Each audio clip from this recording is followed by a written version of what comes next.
Hello guys, welcome back to my channel. Once again, this is your friend Charm Huxley. All the way po tayo mga kaibigan. So just stay stacked, don't change your dial. Ayan, so let's go ahead at nang tayo maggala for today's video po mga kaibigan. Samahan niyo po ako at ako'y mag-i-enjoy po. Okay, let's go ahead and embrace the nature. Ayan.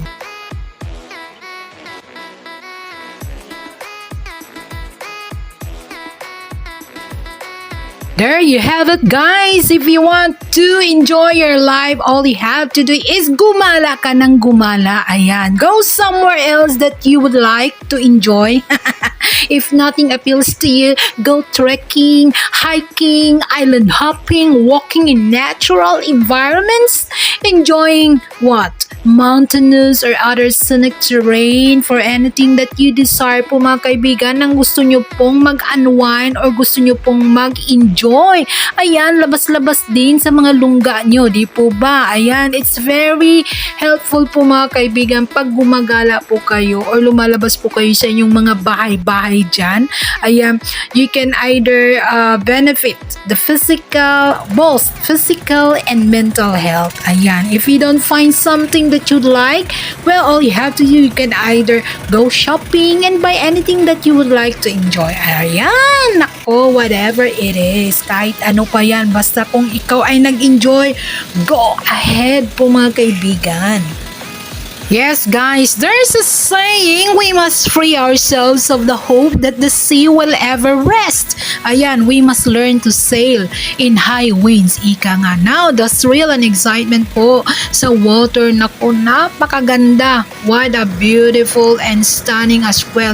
Yung view po ang nakikita po natin. Ayan, connect with nature po mga kaibigan. Okay, it is human nature to want to be outside. Ika nga. If you're keen to get away from hustle and bustle of everyday life, now this is the perfect way, okay, para ma-enjoy nyo po ang buhay-buhay po natin. Ayan, so it's a chance to get a fresh air and enjoy the sights. Okay, kung familiar po kayo yung mga bundok na yan, yung mga dagat na yan, it's a very beautiful whole new angle po mga kaibigan. Yes guys, let's be aware of your surroundings. It's never been easier than at sea. Napakaganda po ang dagat sa ngayon. Very calm po yung water. As you are forced to focus on the present moment po mga kaibigan, indulge yourselves with the sea air smells, tastes, and sounds. Hello Philippines! Ayan po mga kaibigan. Good day to everyone. Once again, this is your friend Charm Huxley. All the way po tayo mga kaibigan. So just stay stacked. Don't change your dial. There you go. At nako, kakit po tayo dito mga kaibigan. Ang Dingalan. Ano ba yung pangalan nito? Anyway. Ayan, for those who are mountain view. Okay, ayan, ganyan, yan. For those who are new to this channel, all you have to do is smash the subscribe button and of course, please hit the notification bell button at nang ma-update kayo sa aking mga bagong videos. Ayan po mga kaibigan, it took me 30 minutes para umabot po dyan sa taas na tuktok ng bundok na yan po mga kaibigan. Ayan, hinihingal-hingal po ang lola nyo dyan. Pero ang ganda-ganda po pag nasa taas na po kayo. Nako, very refreshing, very relaxing po mga kaibigan. Sobrang sariwa po yung hangin po doon sa taas. Ayan, nagpa-aerial shot pa ang lola nyo, diba? Naka-drone po tayo, social. Anyway po, ayan, so just enjoy the view na lang po mga kaibigan. Naku, napakaganda, very stunning, very beautiful po mga kaibigan. So wala na po akong masabi, para paulit-ulit na lang po. Naku, napakaganda po talaga dyan sa taas. Pero hinihingal nga ako, bago maabot mo yung taas na tuktok ng bundok na yan, kailangan nyo po magsakripisyo ng konti, maglakad ng almost 30 minutes at almost, ewan ko ba, parang 90 degrees na ata yung ano eh. But anyway, very relaxing po mga kaibigan. Pag nasa taas na po kayo, mapahanga po talaga kayo sa ganda ng view. Nako, sa ganda ng dagat, sa ganda po ng bukid or yung mountain na po yan. Nako. And also, not only that po mga kaibigan, it's na-appreciate ko po yung aking sarili, no? So, it's a way of accomplishment, okay? Na-achieve ko po na umakyat po dyan sa taas. Akala ko kasi hindi ko kaya ko pala. Ayan, pag gusto mo, may paraan, talagang makakaakyat ka dyan sa taas na yan, sa tuktok ng bundok na yan.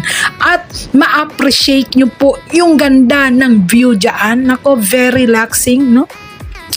Ang sarap talaga. Gusto kong balikan yan eh. Soon, no? Babalik po ako dyan at mag-moment ulit. Ayan, nako.